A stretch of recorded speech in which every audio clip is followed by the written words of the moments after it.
ನಿಮ್ಮ ಉಸ್ತುವಾರಿ ಸಚಿವರು ಕೂಡ ನಿಮ್ಮ ಡಿಸ್ಟಿಕ್ ಅವರೇ ಕೂಡ ಪರಮೇಶ್ವರ್ ಅವರು ಅಲ್ಲಿ ತುಂಬಾ ಕೆಟ್ಟಾಗಿದೆ ಸ್ಕೂಲ್ಗಳು. ಒಂದು ರೋಡು ಸರಿ ಇಲ್ಲ. ಅದೇನಕ್ಕೆ ಆ ಥರ ಬಿಟ್ಟಿದ್ದಾರೆ ಸರ್? ಪ್ರೀತಿಯಿಂದ ಕೆಲಸ ಮಾಡಿಸೋಂಥ ಕಳಕಳಿನೂ ಸರ್ಕಾರಕ್ಕೆ ಇಲ್ಲ ಅನಿಸುತ್ತೆ. ಸೊ ಆ ಇಚ್ಛಾಶಕ್ತಿ ಯಾಕಿಲ್ಲ ಅಂದ್ರೆ ಅವ್ರವ್ರದೇ ಸ್ಕೂಲ್ಗಳಿದೆಯಲ್ಲ ಎಲ್ಲರದನ್ನು, ಸುಮಾರು ಜನದ ರಾಜಕೀಯ ವ್ಯಕ್ತಿಗಳದ್ದು. ಪ್ರೈವೇಟ್ ಸ್ಕೂಲ್ಗಳು ನಡೆಸ್ತಾರೆ, ಗೌರ್ಮೆಂಟ್ ಸ್ಕೂಲ್ನ ಹಾಳು ಮಾಡಬೇಕು ಅನ್ನೋದು ಇರ್ತದೆ ಅವ್ರಿಗೆ. ಬಿಸ್ನೆಸ್ ಕಡಿಮೆ ಆಗುತ್ತಲ್ಲ. ಪ್ರೈವೇಟಿನ ವಿರೋಧಿ ಅಲ್ಲ ನಾನು, ಅವರು ಹಣ ಇರೋರು ಮಾಡ್ತಾರೆ. ಅವ್ರಿಗೆ ಕಷ್ಟ ಗೊತ್ತಿದ್ರು ಯಾಕೆ ಇದ್ರ ಬಗ್ಗೆ ಗಮನ ಹರಿಸ್ತಾ ಇಲ್ಲ? ನಾನು ಓದಿಸಿದ್ದೀನಿ ಕಾನ್ವೆಂಟಲ್ಲಿ. ನನ್ನ ಹೆಂಡತಿ ಒತ್ತಡಕ್ಕೋ ಇಲ್ಲ ನಾವೇನೋ ಅದರಲ್ಲಿ ಅದ್ಭುತ ಇರುತ್ತೆ, ನಾವು ಕನ್ನಡದಲ್ಲಿ ಕನ್ನಡ ಮೀಡಿಯಂ ಓದಿ ಗೊಂದಲ ಆಯಿತು, ನಮ್ಮ ಮಕ್ಕಳಿಗೆ ಒಳ್ಳೆ ಶಿಕ್ಷಣ ಕೊಡಬೇಕು ಅಂತ ನಾವು ಕನಸಿಟ್ಕೊಂಡು ಓದಿಸ್ತು. ನಿಮ್ಮ ಥರನೇ ಯೋಚನೆ ಮಾಡಿ ಬೇರೆಯವರು ಯಾಕೆ ಮಾಡಬಾರ್ದು? ಪ್ರತಿ ಪಂಚಾಯಿತಿಗೆ ಒಂದು ಶಾಲೆ ತಮಿಳ್ನಾಡು ಮಾದರಿ ಇಲ್ಲಿ ಬರಬೇಕು.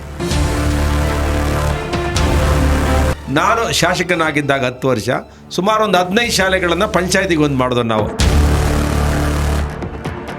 9 ಲಕ್ಷ 10 ಲಕ್ಷ ಫೀಸ್ ಅಂತ. ಅವ್ನು ಪ್ರಪಂಚದಲ್ಲಿರೋದ್ರೆ ಮೇಸ್ಟ್ಗಳನ್ನ ಕರ್ಸೋಣ, ದೇವಲೋಕದಲ್ಲಿ ಬ್ರಹ್ಮನ್ ಕರ್ಸಿ ಪಾಠ ಮಾಡ್ತಾನವ. ಈಗ ಆಟೋ ಡ್ರೈವರ್ನ ಕೊಡಿ, ಇಲ್ಲ ಬೇರೆ ಏನೋ ಕೆಲಸ ಮಾಡ್ತಾ ಇರ್ತಾರೆ. ಬಟ್ ಅವ್ರಿಗೂ ನನ್ನ ಮಗನೂ ಅದೇ ಸ್ಕೂಲ್ ಹೋಗ್ಬೇಕು, ಸಾಲ ಆಗಲಿ ಏನೇ ಆಗಲಿ.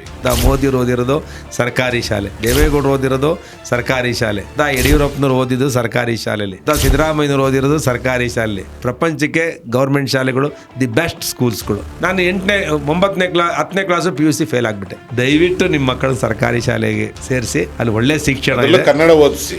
ಕನ್ನಡ ನಿಮ್ಮ ಮಾತೃಭಾಷೆ. ಯಾಕೆ ಅವ್ಯಾಮೋ ಇಂಗ್ಲೀಷ್ ವ್ಯಾಮೋ? ನೀವೇನು ಇಂಗ್ಲೀಷ್ ಅವ್ರು ಹುಡ್ತವ್ರ? ನಾವು ಏನು ಅಲ್ವಲ್ಲ.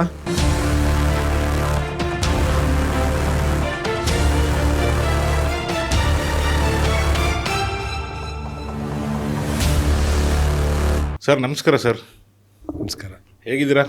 ಚೆನ್ನಾಗಿದ್ದೀನಿ ಸರ್. ನಾವೀಗ ಸ್ಕೂಲ್ಗಳ ಬಗ್ಗೆ ಮಾತಾಡ್ತಾ ಇದ್ದು. ಸೊ ಸ್ಕೂಲ್ಗಳು ತುಂಬ ಕಡೆ ಈ ಗೌರ್ಮೆಂಟ್ ಸ್ಕೂಲ್ಗಳಲ್ಲಿ, ಈಗ ನಾನು ಸ್ವಲ್ಪ ನಿಮ್ಮ ಡಿಸ್ಟಿಕ್ಗಳಿಗೆ ಸುಮಾರು ಕಡೆ ಅಂದರೆ ನಮ್ಮ ಫೌಂಡೇಶನಿಂದ ವರ್ಷ ನಮ್ಮ ಕೈಲಾದರೂ ಸಹಾಯ ಮಾಡ್ತಾ ಇದ್ವಿ, ಟ್ರೂತ್ ಫಾರ್ ಫೌಂಡೇಶನಿಂದ. ಆಮೇಲೆ ನಿಮ್ಮ ಉಸ್ತುವಾರಿ ಸಚಿವರು ಕೂಡ ನಿಮ್ಮ ಡಿಸ್ಟಿಕ್ ಅವರೇ ಕೂಡ ಪರಮೇಶ್ವರ್ ಅವರು ಅಲ್ಲಿ ತುಂಬ ಕೆಟ್ಟಾಗಿದೆ ಸ್ಕೂಲ್ಗಳು. ಒಂದು ರೋಡು ಸರಿ ಇಲ್ಲ. ಅದೇನಕ್ಕೆ ಆ ಥರ ಬಿಟ್ಟಿದ್ದಾರೆ ಸರ್?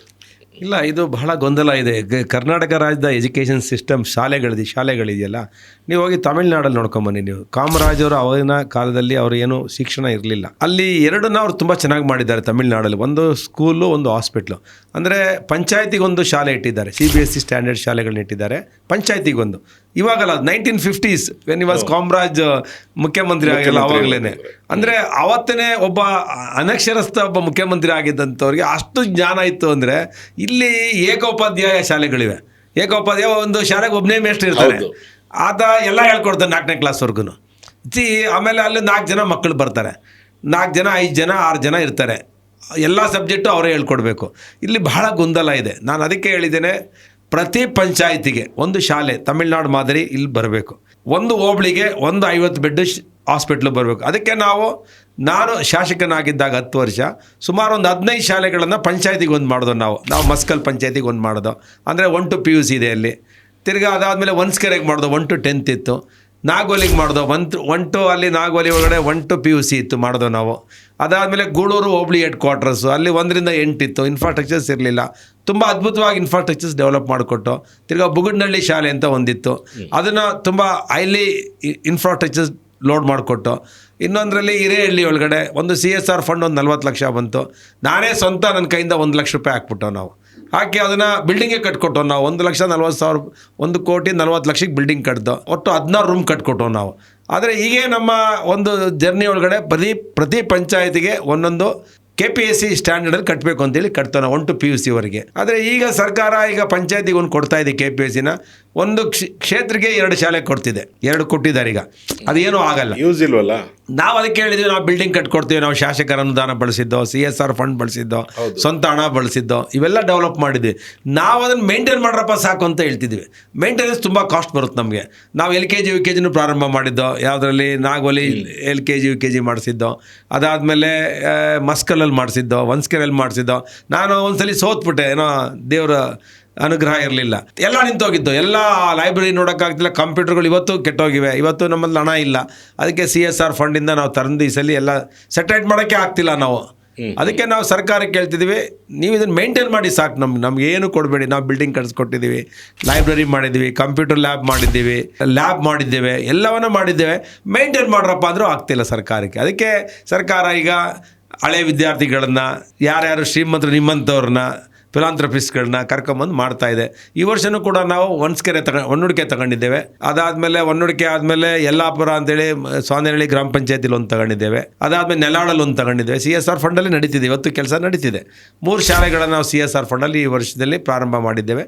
ಇನ್ನು 3 ವರ್ಷದಲ್ಲಿ ಆಲ್ಮೋಸ್ಟ್ ಆಲ್ ನಮ್ಮಲ್ಲಿ ಪ್ರತಿ ಪಂಚಾಯತಿಗೆ ಒಂದೊಂದು ಮಾದರಿ ಶಾಲೆಗಳನ್ನು ನಾವು ಸಂಪೂರ್ಣ ಮಾಡ್ತೀವಿ. ಏನಕ್ಕೆ ಅಂತಂದರೆ ನಾವು ಒಂದು ಮೋರ್ ದೆನ್ 5 ಇಯರ್ಸಿಂದ ನಾನು ಕೆಲವೊಂದು ಸ್ಕೂಲ್ಗಳಿಗೆ ಮೋಸ್ಟ್ಲಿ ನಿಮಗೂ ಗೊತ್ತಿರಬೇಕು. ನೀವು ಒಂದ್ಸಲಿ ಯಾವುದೋ ಒಂದು ಪ್ರೊಟೆಸ್ಟ್ ಏನೋ ಮಾಡ್ತಾಯಿದ್ರು ಟೀಚರ್ಸ್ಗಳೆಲ್ಲ ತುಮಕೂರಲ್ಲಿ. ಆ ಟೈಮ್ನಲ್ಲಿ ನೀವು ಹೋಗಿ ಅವ್ರಿಗೇನೋ ಆಶ್ವಾಸನೆ ಕೊಟ್ಬಿಟ್ಟು ಬಂದಿದ್ರಿ. ಅವಾಗ ಐ ಥಿಂಕ್ ನೀವು MLA ಇರಲಿಲ್ಲ ಅನಿಸುತ್ತೆ, ಐ ಡೌಟ್. ಗೌರೀಶ್ವರ್ ಇದ್ರು ಅನ್ಸುತ್ತೆ ಅವಾಗ. ಸೊ ಅವಾಗಿಂದ ನಾನು ಅವ್ರನ್ನೇನೋ ಕಾರಣಕ್ಕೆ ಮಾತಾಡಿಸಿದಾಗ ಕರೆದ್ಬಿಟ್ಟು ಅವಾಗ ಹೇಳಿದ್ರು, ಸೊ ಈ ಥರ ನಮ್ಗೆ ತುಂಬಾ ಪ್ರಾಬ್ಲಮ್ ಇದೆ ಅಂತ ಅಂದ್ಬಿಟ್ಟು. ಅವಾಗ ನಾನು ಹೇಳಿದೆ ನಮ್ಮ ಟ್ರಸ್ಟ್ ಇದೆ, ನಮ್ಮ ಕೈಲಿ ಆಗಿದ್ದು ನಾವು ಹೆಲ್ಪ್ ಮಾಡ್ತೀವಿ ಅಂದ್ಬಿಟ್ಟು. ಬಟ್ ಇವಾಗ ಏನಂತ ಅಂದರೆ ಅವರು ಪಕ್ತರ್ ಹೇಳ್ಕೊಂಡು ಒಂದು 8 ಸ್ಕೂಲ್ಗೆ ಈ ಥರ ಆಗ್ತಾಯಿದೆ. ಸೊ ನಾನು ಹೇಳ್ತಾ ಇರೋದು ಅದೇ ಥರ ಈಗ CSR ಫಂಡ್ ಬಗ್ಗೆ ಮಾತಾಡ್ತಿದ್ರಿ ತಾವು. ಈಗ ಒಂದು ತಾಲೂಕಲ್ಲಿ ಅಟ್ಲೀಸ್ಟ್ ಯಾವುದಾದ್ರೂ ಒಂದು ಕಾರ್ಖಾನೆ ಇರುತ್ತೆ ಅಥವಾ ಒಂದು ಸಂಸ್ಥೆ ಇರುತ್ತೆ, ಪ್ರೈವೇಟ್ ಸಂಸ್ಥೆಗಳು. ಅಲ್ಲಿಂದ ನಿಮ್ಮ ಥರನೇ ಯೋಚನೆ ಮಾಡಿ ಬೇರೆಯವರು ಯಾಕೆ ಮಾಡಬಾರ್ದು? ಅಲ್ಲ ಈಗ ಸರ್ಕಾರಗಳು ಮುಂದೆ ಬಂದು, ಈಗ ಅಜೀಂ ಪ್ರೇಮ್ಜಿ ಫೌಂಡೇಶನ್ ಇವತ್ತು ಬಿಸಿ ಮೊಟ್ಟೆಗೆ ಎಷ್ಟೋ ಸಾವಿರ ಕೋಟಿ ಕೊಟ್ಟಿದ್ದಾರೆ. ಹಾಗೆ ನಮ್ಮಲ್ಲಿ ಕೊಡೋ ಕೈಗಳು ಸಾಕಷ್ಟಿವೆ. ಆದರೆ ನಂಬಿಕೆ ಇರೋಂಥ ಕೈಗಳು ಸಿಕ್ಕಿದಾಗ ಮಾತ್ರ ಜನ ಕೊಡ್ತಾರೆ. ನಂಬಿಕೆ ಇದ್ದರೆ ನೀವು 1000 ಅಲ್ಲ 10,000 ಕೋಟಿ ಕಲೆಕ್ಟ್ ಮಾಡ್ಬೋದು. ಈ ದೇಶದಲ್ಲಿ ಎಲ್ಲರೂ ಕೂಡ ತಮ್ಮ ಕೈಯಲ್ಲಾಗಿದ್ದನ್ನು ತಾವು ಶಿಕ್ಷಣ ಪಡೆದಂಥ ಶಾಲೆಗಳಿಗೆ ಏನಾದ್ರು ಒಂದು ಮಾಡಬೇಕು ಅನ್ನೋದು ಇರುತ್ತೆ. ಆದರೆ ನಂಬಿಕೆ ಜನ ಅಲ್ಲಿ SDMCಯಲ್ಲಿ ಆ ಟೀಚರ್ಗಳು, ಆ ಶಾಸಕರು ನಂಬಿಕೆ ಇದ್ದರೆ ಖಂಡಿತ ಅದನ್ನು ಮಾಡಿಕೊಡ್ತಾರೆ. ಅದರಿಂದ ಸರ್ಕಾರಕ್ಕೇನೂ ಕಷ್ಟ ಇಲ್ಲ ಮಾಡೋದಕ್ಕೆ. ಸರ್ಕಾರದಲ್ಲಿ ಮಂತ್ರಿಗಳಾಗಿರೋಂಥವ್ರು ಇಚ್ಛಾಶಕ್ತಿ ಇಟ್ಕೊಂಡು, ಸರ್ಕಾರದಲ್ಲಿ ಇನ್ಫ್ರಾಸ್ಟ್ರಕ್ಚರ್ಸ್ ತುಂಬ ಸ್ಟ್ರಾಂಗ್ ಇದೆ. ಅದಕ್ಕೆ DDP ಇರ್ತಾರೆ, BEO ಇರ್ತಾರೆ, ಅದ್ರ ಕೆಳಗಡೆ ಹೆಡ್ ಮಾಸ್ಟರ್ಗಳಿರ್ತಾರೆ, CRPಗಳು, BRCಗಳು ಇರ್ತಾರೆ, ಸಾಕಷ್ಟು ಜನ ಇರ್ತಾರೆ. ಆದರೆ ಇಚ್ಛಾಶಕ್ತಿ ಇಲ್ಲ ಸರ್ಕಾರಕ್ಕೆ. ಆಮೇಲೆ ಅವ್ರಿಗೆ ಪ್ರೀತಿಯಿಂದ ಕೆಲಸ ಮಾಡಿಸೋಂಥ ಕಳಕಳಿನೂ ಸರ್ಕಾರಕ್ಕೆ ಇಲ್ಲ ಅನಿಸುತ್ತೆ. ಸೊ ಆ ಇಚ್ಛಾಶಕ್ತಿ ಯಾಕಿಲ್ಲ ಅಂದರೆ ಅವ್ರವ್ರದ್ದೇ ಸ್ಕೂಲ್ಗಳಿದೆಯಲ್ಲ ಎಲ್ಲರದ್ದು, ಸುಮಾರು ಜನದ್ದು ನಿಮ್ಮ ನೋಡ್ರಿ ರಾಜಕೀಯ ವ್ಯಕ್ತಿಗಳು. ನೋಡಿ, ಪ್ರೈವೇಟ್ನವರು ಸ್ಟಂಟಲ್ಲಿ ನೋಡಿ, ನಾನು ನನ್ನ ಮಕ್ಕಳನ್ನ ಕಾನ್ವೆಂಟಲ್ಲಿ ಓದಿಸ್ದೆ. ನನಗೂ ನನ್ನ ಮಕ್ಕಳಿಗೂ ಕಂಪ್ಯಾರಿಸನ್ ಮಾಡಿದ್ರೆ I am the strongest will power. ನೀವು ಯಾರ್ಯಾರು ಸರ್ಕಾರಿ ಶಾಲೆಯಲ್ಲಿ ಓದಿದ್ದಾರೆ, ನಾನು ಯಾವಾಗಲೂ ಸರ್ಕಾರಿ ಶಾಲೆಗೆ ಅಂಬಾಸಿಡರ್ ಇದ್ದಂಗೆ ನಾನು ಎಲ್ಲೇ ಹೋದ್ರೂ ನಾನು ಹೇಳೋದು ಮೋದಿಯವರು ಓದಿರೋದು, ಈ ದೇಶದ ಪ್ರಧಾನಮಂತ್ರಿಗಳಾಗಿರೋಂಥ ಮೋದಿಯವರು ಓದಿರೋದು ಸರ್ಕಾರಿ ಶಾಲೆ. ಈ ದೇಶದ ಮಾಜಿ ಪ್ರಧಾನಮಂತ್ರಿಗಳಾಗಿದ್ದಂಥ ಮುಖ್ಯಮಂತ್ರಿಗಳು, ಮಾಜಿ ಪ್ರಧಾನಮಂತ್ರಿಗಳಾಗಿದ್ದಂಥ ದೇವೇಗೌಡರು ಓದಿರೋದು ಸರ್ಕಾರಿ ಶಾಲೆ. ಈ ದೇಶದಲ್ಲಿ ಈ ರಾಜ್ಯದ ಮುಖ್ಯಮಂತ್ರಿಗಳಾಗಿದ್ದಂಥ ಯಡಿಯೂರಪ್ಪನವರು ಓದಿದ್ದು ಸರ್ಕಾರಿ ಶಾಲೆಯಲ್ಲಿ. ಈ ರಾಜ್ಯದ ಇವತ್ತು ಮುಖ್ಯಮಂತ್ರಿ ಆಗಿರುವಂಥ ಸಿದ್ದರಾಮಯ್ಯನವರು ಓದಿರೋದು ಸರ್ಕಾರಿ ಶಾಲೆ. ಇವತ್ತು ನಿಮ್ಮ ಗ್ರಾಮಾಂತರ ವಿಧಾನಸಭಾ ಕ್ಷೇತ್ರದ ಶಾಸಕ ಓದಿರೋದು 1ನೇ ಕ್ಲಾಸಿಂದ ಮಾಸ್ಟರ್ ಡಿಗ್ರಿವರೆಗೂ ಸರ್ಕಾರಿ ಸವಲತ್ತಲ್ಲಿ ಸರ್ಕಾರಿ ಶಾಲೆಯಲ್ಲಿ. ಆದರೆ ಸರ್ಕಾರಿ ಶಾಲೆಯಲ್ಲಿ ಓದಿರೋರೆ 100% ಪರ್ಫೆಕ್ಟ್ ಮ್ಯಾನ್. ಅವ್ರಿಗೆ ಕಷ್ಟ ಗೊತ್ತಿದ್ರು ಯಾಕೆ ಇದ್ರ ಬಗ್ಗೆ ಗಮನ ಹರಿಸ್ತಾ ಇಲ್ಲ? ಈಗ ಫ್ಯಾಷನ್ ಆಗಿಬಿಟ್ಟಿದೆ. ನನ್ನ ಮಗ ಈಗ ಏನಾಗಿದೆ, ಸರ್ಕಾರಿ ಶಾಲೆಗೆ ಯಾಕೆ ಕಳಿಸಲ್ಲ ಅಂದರೆ, ನೀವು ಇವತ್ತು ಜರ್ಮನ್ಗೆ ಹೋಗಿ ಮಾತೃಭಾಷೆಯಲ್ಲೇ ಪಾಠ ಹೇಳ್ಕೊಡ್ತಾರೆ. ಇವತ್ತು ನೀವು ಚೈನಾಗೆ ಹೋಗಿ, ಅಷ್ಟು ದೊಡ್ಡ ದೇಶ, ಇವತ್ತು ಮಾತೃಭಾಷೆಯಲ್ಲೇ 1ನೇ ಕ್ಲಾಸಿಂದ PUCವರೆಗೆ ಮಾಸ್ಟರ್ ಡಿಗ್ರಿವರೆಗೆ ಮಾತೃಭಾಷೆಯಲ್ಲೇ ಪಾಠ ಹೇಳ್ಕೊಡ್ತಾರೆ. ಜಪಾನ್ ಇವತ್ತು ಟೆಕ್ನಾಲಜಿಲಿ ನಂಬರ್ 1 ದೇಶ, ಇವತ್ತು ಮಾತೃಭಾಷೆಯಲ್ಲಿ 1ನೇ ಕ್ಲಾಸಿಂದ ಮಾಸ್ಟರ್ ಡಿಗ್ರಿವರೆಗೂ ಮಾತೃಭಾಷೆಯಲ್ಲೇ ಓದ್ತಾರೆ. ಈ ದೇಶದಲ್ಲಿ ಬಹುಭಾಷಾ, ಬಹು ಜಾತಿ, ಬಹಳ ಒಂದು ಬಹು ಸಂಸ್ಕೃತಿ ಇರುವಂಥ ದೇಶದಲ್ಲಿ ಬಹಳ ಗೊಂದಲಗಳಿಗೆ ಜನ ಒಳಗಾಗ್ತಾರೆ. ಇಂಗ್ಲೀಷಿನ ವ್ಯಾಮೋಹವನ್ನು ಈ ಬ್ರಿಟಿಷರು ಏನಪ್ಪ ಈ ದೇಶಕ್ಕೆ ಸ್ವಾತಂತ್ರ್ಯ ಕೊಟ್ಟು ಬಂದಂಥ ಸಮಯದಲ್ಲಿ ಏನು ಬಳುವಳಿ ಬಿಟ್ಟು ಹೋದ್ರು ಅಂದರೆ ಅರ್ಕಲ್ ಇಂಗ್ಲೀಷನ್ನು ಬಿಟ್ಟು ಹೋಗವ್ರೆ. ಆ ಅರ್ಕಲ್ ಇಂಗ್ಲೀಷ್ ವ್ಯಾಮೋಹಕ್ಕೆ ನಮ್ಮ ಮಕ್ಕಳು ಇಂಗ್ಲೀಷಲ್ಲಿ ಮಾತಾಡಿದ್ರೆ ಅವ್ರೇನು IAS ಆಗ್ತಾರೆ, KS ಆಗ್ತಾರೆ, ಮತ್ತು ಎಲ್ಲೋ ಅಮೆರಿಕಾದಲ್ಲೋ ಕೆಲಸ ಮಾಡ್ತಾರೆ ಅಂತ ಭ್ರಮೆಯಲ್ಲಿ ನಮ್ಮ ಜನ ಇಂಗ್ಲೀಷ್ ಮೀಡಿಯಮ್ಗೆ ಕಳಿಸ್ತಾರೆ. ಅಲ್ಲಿ ನೀವು ಪ್ರೈವೇಟ್ ಶಾಲೆಗಳಲ್ಲಿ ಶಿಕ್ಷಕರನ್ನ ನೀವು ಅಸೆಸ್ ಮಾಡಿದ್ರೆ, ಗೌರ್ಮೆಂಟ್ ಶಾಲೆಯಲ್ಲಿ ಟೀಚರ್ನ ಅಸೆಸ್ ಮಾಡಿದ್ರೆ ಅಜಗಜಾಂತರ ವ್ಯತ್ಯಾಸ ನಾವು ಕಾಣ್ತೇವೆ. ಗೌರ್ಮೆಂಟ್ ಕಾಲೇಜಲ್ಲಿರೋಂಥ ಎಲ್ಲ ಮೆರಿಟೋರಿಯಸ್ ಟೀಚರ್ಸ್ ಇದ್ದಾರೆ, ಪರಿಶ್ರಮದಿಂದ ಹೇಳ್ಕೊಡ್ತಾರೆ. ಸರ್ಕಾರ ಕಲಿಕೆ ಪ್ರಮಾಣನ ಅಂತಾರಾಷ್ಟ್ರೀಯ ಮಟ್ಟದಲ್ಲಿರುವಂಥ ಟೆಕ್ನಾಲಜಿಗಳನ್ನು ಕಲಿಕೆ ಪ್ರಮಾಣ ಹೇಗೆ ಕಲಿಸ್ಬೇಕು ಅಂತ ಶಿಕ್ಷಕರಿಗೆ ಟ್ರೈನಿಂಗ್ ಕೊಡ್ತಾರೆ. ಕಾಲಕ್ಕೆ ಎಲ್ಲ ಟ್ರೈನಿಂಗ್ಗಳಾಗ್ತವೆ. ನಮ್ಮ ಶಾಲೆ ಪ್ರಪಂಚಕ್ಕೆ ಗೌರ್ಮೆಂಟ್ ಶಾಲೆಗಳು ದಿ ಬೆಸ್ಟ್ ಸ್ಕೂಲ್ಸ್ಗಳು. ಆದರೆ ಜನಕ್ಕೆ ನಂಬಿಕೆ ಇಲ್ಲ. ಅಲ್ಲಿ ಬಿಲ್ಡಿಂಗ್ ಒಂದು ಇರಲ್ಲ ಅಂತೇಳಿ ಅವ್ರು ಏನೋ ಊಹೆ ಮಾಡ್ಕೊಂಡು ಹೋಗ್ತಾರೆ. ಆದರೆ ಒಂದು ಪಂಚಾಯತಿಗೆ ಒಂದು ಶಾಲೆ, ಒಂದು ಮಾಡೆಲ್ ಶಾಲೆ ಮಾಡಿದ್ರೆ ಖಂಡಿತ ಯಶಸ್ಸಾಗುತ್ತೆ. ಅದಕ್ಕೆ ಎಷ್ಟೋ ಜನ ರಾಜಕಾರಣಿಗಳು ಇವತ್ತು ಪ್ರೈವೇಟ್ ಸ್ಕೂಲ್ಗಳು ನಡೆಸ್ತಾರೆ, ಗೌರ್ಮೆಂಟ್ ಸ್ಕೂಲ್ನ ಹಾಳು ಮಾಡಬೇಕು ಅನ್ನೋದು ಇರ್ತದೆ ಅವ್ರಿಗೆ. ಯಾಕೆಂದರೆ ಎಲ್ಲ ಹಾಳಾದರೆ ನಮ್ಮ ಶಾಲೆ ಬಿಸ್ನೆಸ್ ಕಡಿಮೆ ಆಗುತ್ತಲ್ಲ. ಅದರಿಂದ ಇದಕ್ಕೆ ನಾವು ಪ್ರೈವೇಟಿನ ವಿರೋಧಿ ಅಲ್ಲ ನಾನು. ಅವರು ಹಣ ಇರೋರು ಮಾಡ್ತಾರೆ, ಅದು ಶ್ರೀಮಂತರಿಗೆ ಇಟ್ಕೊಂಡವ್ರೆ, ಅವ್ರು ಏನಾದ್ರು ಮಾಡ್ಕೊಳ್ಳಿ. ಹೈಫೈ ಶಾಲೆಗಳನ್ನ 9 ಲಕ್ಷ ಶಾಲೆ ಯಾವುದೋ ಸರಳ ಬಿರ್ಲಾದಲ್ಲಿ 9 ಲಕ್ಷ 10 ಲಕ್ಷ ಫೀಸ್ ಅಂತ. ಅವ್ನು ಪ್ರಪಂಚದಲ್ಲಿರೋದ್ರೆ ಮೇಷ್ಟ್ರುಗಳನ್ನ ಕರ್ಸೋಣ, ದೇವಲೋಕದಲ್ಲಿ ಬ್ರಹ್ಮನ್ ಕರ್ಸಿ ಪಾಠ ಮಾಡ್ತಾನವ, ಏನಿಲ್ವಲ್ಲ. ಹೌದು, ನಾರ್ಮಲ್ ಹಾಗಾದ್ರೆ ಮೋದಿ ಅವರು ಪ್ರಧಾನಮಂತ್ರಿ ಆಗಿದ್ದು, ನರೇಂದ್ರ ಮೋದಿ ಓದಿರೋದು ಸರ್ಕಾರಿ, ಇವತ್ತು ಇಡೀ ವರ್ಲ್ಡ್ ಒಪ್ತಾ ಇದೆಯಲ್ಲ ಅವ್ರನ್ನ, ಸರ್ಕಾರಿ ಶಾಲೆಯಲ್ಲಿ ಓದಿರೋರನ್ನ. ಅದಕ್ಕಿಂತ ಬೇಕಾ? ಇವತ್ತು ಸಿದ್ದರಾಮಯ್ಯನವ್ರನ್ನಾಗಲಿ, ಯಡಿಯೂರಪ್ಪನವ್ರನ್ನಾಗಲಿ, ದೇವೇಗೌಡರನ್ನಾಗಲಿ ಇಡೀ ಪ್ರಪಂಚ, ಇಡೀ ಇಂಡಿಯಾ ದೇಶದ ಜನ ಒಪ್ತಾರಲ್ಲ. ಹಂಗಾರೆ ಅವ್ರ ಶಾಲೆನ ಇಂಪಾರ್ಟೆಂಟು. ಸಂಸ್ಕಾರ ಎಲ್ಲಿ ಹೇಳ್ಕೊಡ್ತಾರೆ, ಮತ್ತು ಶಿಸ್ತನ್ನ ಎಲ್ಲಿ ಹೇಳ್ಕೊಡ್ತಾರೆ. ಇಲ್ಲೆಲ್ಲ ನಮಗೆ ನೋಡಿ, ಯಾವುದೇ ಪ್ರೈವೇಟ್ ಸ್ಕೂಲಲ್ಲಿ ಓದಿರೋವಂಥವ್ನು ಯಾರು ಪ್ರೈಮ್ ಮಿನಿಸ್ಟರ್ ಆಗಲಿಲ್ಲ ಈ ದೇಶದಲ್ಲಿ, ಪ್ರಧಾನಮಂತ್ರಿಗಳಾಗಲಿಲ್ಲ, ಮುಖ್ಯಮಂತ್ರಿಗಳಾಗಲಿಲ್ಲ, MLAಗಳಾಗಿರೋರು ಎಲ್ಲೋ 100ಕ್ಕೆ ಒಬ್ಬ ಅಷ್ಟೇ. ಆದರೆ ಎಲ್ಲ ತೀರಾ ಕಡಿಮೆ. ಎಲ್ಲ ರಾಜಕೀಯದ ಮುಂಚೂಣಿಲಿರೋರು ಇಡೀ ದೇಶದಲ್ಲಿ, ವಿಶ್ವದಲ್ಲಿ ಯಾರು ಸರ್ಕಾರಿ ಶಾಲೆ ಇರ್ತಾರೋ ಅವರೇ ಪ್ರಪಂಚದ ಮುಂಚೂಣಿಲಿ ಇದ್ದಾರೆ. ಅದರಿಂದ ನಮ್ಮ ಪೋಷಕರಿಗೆ ಹೇಳೋದಷ್ಟೇ, ದಯವಿಟ್ಟು ನಿಮ್ಮ ಮಕ್ಕಳನ್ನ ಸರ್ಕಾರಿ ಶಾಲೆಗೆ ಸೇರಿಸಿ, ಅಲ್ಲಿ ಒಳ್ಳೆ ಶಿಕ್ಷಣ ಇದೆ, ಕನ್ನಡ ಓದಿಸಿ. ಕನ್ನಡ ನಿಮ್ಮ ಮಾತೃಭಾಷೆಯಲ್ಲಿ. ಮಗುವಿಗೆ ನೋಡಿ, ನಾನು 8ನೇ 9ನೇ ಕ್ಲಾಸ್ 10ನೇ ಕ್ಲಾಸು PUC ಫೇಲ್ ಆಗಿಬಿಟ್ಟೆ. ಯಾಕೆ ಫೇಲ್ ಆಗಿಬಿಟ್ಟೆ ಅಂದರೆ 8ನೇ ಕ್ಲಾಸವರು ಕನ್ನಡ ಮೀಡಿಯಮ್ ಓದಿದೆ, 9, 10 ಇಂಗ್ಲೀಷ್ ಮೀಡಿಯಮ್. ನಾನು ಈ ಕಡೆ ಕನ್ನಡನೂ ಸರಿಯಾಗಿ ಕಲಿಲ್ಲ, ಇಂಗ್ಲೀಷು ಸರಿಯಾಗಿ ಕಲಿಲ್ಲ. ಇದು ನಮ್ಗೆ ಸಮಸ್ಯೆ ಆಗುತ್ತೆ. ಮಾತೃಭಾಷೆ ಅಂದರೆ ನೀವು ಯಾವ ರೀತಿ ಹೇಳಿದ್ರು ಮಗುಗೆ ಅರ್ಥ ಆಗುತ್ತೆ, ಅದು ಜ್ಞಾನ ಅನ್ನೋದು ತಲೆ ಒಳಗಡೆ ಇಳಿಯುತ್ತೆ. ಎಲ್ಲಿ ಪ್ರಪಂಚದಲ್ಲಿ ಹೋದ್ರೂ ಮಾತಾಡಬಲ್ಲ ಅವ್ನ ಮಾತೃಭಾಷೆಯಲ್ಲಿ. ಟ್ರಾನ್ಸ್ಲೇಟ್ ಮಾಡುವಂಥ ಸಿಸ್ಟಮ್ ಬಂದಿದೆ ಇವತ್ತು. ಕನ್ನಡದಿಂದ ಇಂಗ್ಲೀಷಿಗೆ ಟ್ರಾನ್ಸ್ಲೇಟ್. ನೀವು ಪಾರ್ಲಿಮೆಂಟ್ಗೆ ಹೋಗಿ ನಿಮ್ಮ ಕನ್ನಡದಲ್ಲಿ ಮಾತಾಡಿದ್ರೆ ಇಮಿಡಿಯೇಟ್ ಯಾವ ಭಾಷೆ ಬೇಕೋ ಅದನ್ನು ಆನ್ ಮಾಡ್ಕೊಂಡ್ರೆ ಅದರಲ್ಲಿ ಟ್ರಾನ್ಸ್ಲೇಟ್ ಆಗಿ ಬರುತ್ತೆ. ಆ ರೀತಿ ಟೆಕ್ನಾಲಜಿ ಇದೆ. ನಿಮ್ಮ ಮಕ್ಕಳನ್ನ ಕನ್ನಡದಲ್ಲೇ ಓದಿಸಿ, ಏನು ಪ್ರಪಂಚ ಬಿದ್ದೋಗಲ್ವಲ್ಲ. ಯಾಕೆ ವ್ಯಾಮೋ ಇಂಗ್ಲೀಷ್ ವ್ಯಾಮೋ? ನೀವೇನು ಇಂಗ್ಲೀಷವ್ರು ಹುಡ್ತವ್ರ ನಾವು? ಏನು ಅಲ್ವಲ್ಲ. ಈ ಆಲೋಚನೆ ಈಗ ನಿಮಗೆ ಬಂದಿರೋ ಆಲೋಚನೆ, ಇರೋ ಆಲೋಚನೆ ಎಲ್ಲರಿಗೂ ಬರಬೇಕಲ್ಲ. ಬರುತ್ತೆ. ಯಾವಾಗ ಬರುತ್ತೆ ಅಂದರೆ, ಈಗೆಲ್ಲ ಓದ್ತಿರ್ತಾರಲ್ಲ, ಈಗ ನಾನು ಓದ್ತಿದ್ದೀನಿ ಕಾನ್ವೆಂಟಲ್ಲಿ. ನನ್ನ ಹೆಂಡತಿ ಒತ್ತಡಕ್ಕೋ ಇಲ್ಲ, ನಾವೇನೋ ಅದರಲ್ಲಿ ಅದ್ಭುತ ಇರುತ್ತೆ, ನಾವು ಕನ್ನಡದಲ್ಲಿ ಕನ್ನಡ ಮೀಡಿಯಮ್ ಓದಿ ಗೊಂದಲ ಆಯಿತು, ನಮ್ಮ ಮಕ್ಕಳಿಗೆ ಒಳ್ಳೆ ಶಿಕ್ಷಣ ಕೊಡಬೇಕು ಅಂತ ನಾವು ಕನಸಿಟ್ಕೊಂಡು ಓದಿಸ್ತು. ಆದರೆ ನಮ್ಮ ಥರ ನಮ್ಮ ಮಕ್ಕಳು ಸ್ಟ್ರಾಂಗಾಗಿ ಬೆಳೀಲಿಲ್ಲ. ಅಂದರೆ ಬಡತನದಲ್ಲಿ ಮಧ್ಯಮ ವರ್ಗ, ಬಡತನದ ಮಧ್ಯೆ ಬೆಳೆದ್ರೆ ಮಕ್ಕಳು ಸ್ಟ್ರಾಂಗಾಗಿ ಬೆಳೀತಾರೆ. ಅವ್ರಿಗೆಲ್ಲ ಕಷ್ಟ ಸುಖ ಗೊತ್ತಾಗುತ್ತೆ. ಎಲ್ಲ ಶ್ರೀಮಂತರ ಮಧ್ಯೆ ಬೆಳೆದ್ರೆ ಏನು ಬೆಳೀತಾರೆ?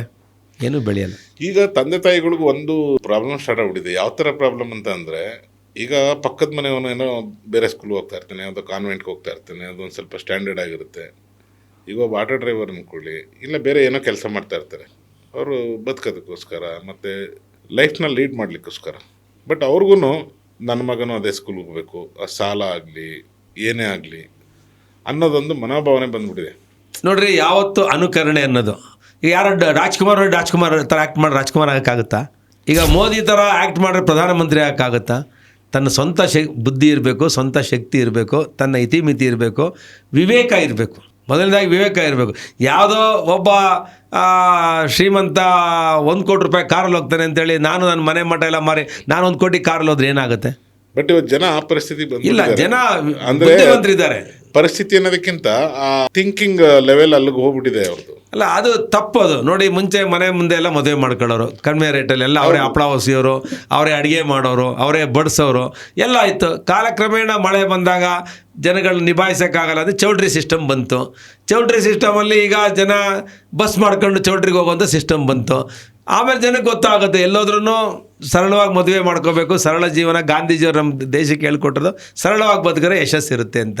ಅದನ್ನು ಅಳವಡಿಸ್ಕೊಳ್ತಾರೆ. ಇದು ಒಂಥರ ಈ ಕಲಿಯುಗ ಅಲ್ವಾ? ಕಲಿಯುಗದಲ್ಲಿ ಎಲ್ಲವೂ ಫ್ಯಾಷನ್ ಮತ್ತು ಅನುಕರಣೆ ಮಾಡೋದು ಜಾಸ್ತಿ, ಆಮೇಲೆ ಶೋ ಆಫ್ ಮಾಡೋದು ಜಾಸ್ತಿ.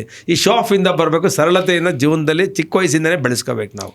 ಈ ಶೋ ಆಫ್ ಮಾಡೋದ್ರಿಂದನೇ ಸುಮಾರು ಜೀವನ 90% ಜನ ಕಷ್ಟ, 99% ಜನ ಕಷ್ಟ ಸಿಗಾಕೊಳ್ಳೋದು. ಒಬ್ಬರ ಅನುಕರಣೆ ಯಾವತ್ತೂ ಮಾಡಬಾರ್ದು. ನಮ್ಮ ಹಿರಿಯರು ಹೇಳ್ಕೊಟ್ಟಿದ್ದಾರೆ, ಹಾಸಿಗೆ ಇದ್ದಷ್ಟು ಕಾಲು ಚಾಚು ಅಂತ. ನಮ್ಮ ಜೋಬಲ್ಲಿ ದುಡ್ಡು ಎಷ್ಟಿದೆ ಅಷ್ಟರಲ್ಲಿ ಕಾಲು ಚಾಚರೆ ನಮ್ಮ ಜೀವನ ಪರ್ಯಂತ ನೆಮ್ಮದಿ ಇರುತ್ತೆ. ಹೆಚ್ಚಿನ ವಿಡಿಯೋಗಳಿಗೆ ಪ್ರತಿಧ್ವನಿ ಯೂಟ್ಯೂಬ್ ಚಾನೆಲ್ ಸಬ್ಸ್ಕ್ರೈಬ್ ಮಾಡಿ, ಬೆಲ್ ಐಕಾನ್ ಕ್ಲಿಕ್ ಮಾಡಿ.